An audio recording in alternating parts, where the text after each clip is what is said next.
Sabi ko sa inyo, kayo mga taga-Itbulaga, hindi ko kayo inaano. Pero pag ako binanatan nyo, hindi ako maninira. Magkikwento lang ako ng totoo. Okay? Pero ito, warning ko sa inyo, sa mga taga-Itbulaga na nananakot. Ha? Ngayon pa lang, para malinaw na. Ano yan? Demanda nyo ako ng libel. Nako po. Demanda nyo ako ng libel. Sasabihin ko na yung 1,480 na sekreto ng Itbulaga. At tinitiyak ko sa inyo, ha? Tinitiyak ko sa inyo, pag ako dinimanda nyo ng libel, tinitiyak ko sa inyo. Ano yan?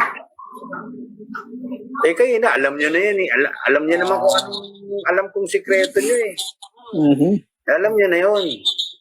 Basta't idemanda nyo ako ng libel dahil hindi naman ako naninira, idedemanda nyo akong libel para patahimikin ako. Eh ilalatag ko na lahat. Latag ko na lahat.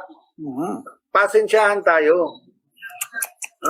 Kaya kung talagang gusto nyo ng gulo, hindi mo ba napansin si Vic tsaka si Joey tahimik lang? Oo nga. Kasi sabi ko sa kanila, Tosi, ay Joey.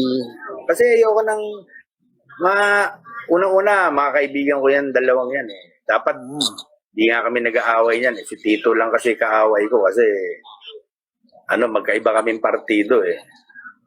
Naiinis kasi siya dun sa, natin, sa itong programa natin. At sinisiraan tayo. Grupo ni grupo ni Gadon, Atty. Gadon, naalala mo si Gadon? Oo. Tumilip sa atin yun. Nung nakita niyang anti-government tayo, hindi naman tayo anti-government eh, anti-mali tayo. Kumbaga,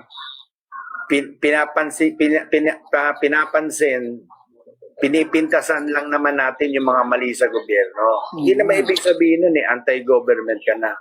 Mula nung pumunta si Gadon, yan, mga trolls ni Gadon, trolls ni Tito Sen, trolls ng Bulaga. Alam ko yung trolls ng Bulaga, may mga secret word doon, alam ko eh.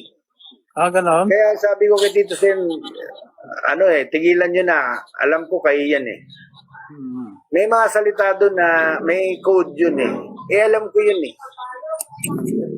Iba pa yung kila Ante Claire kung meron man.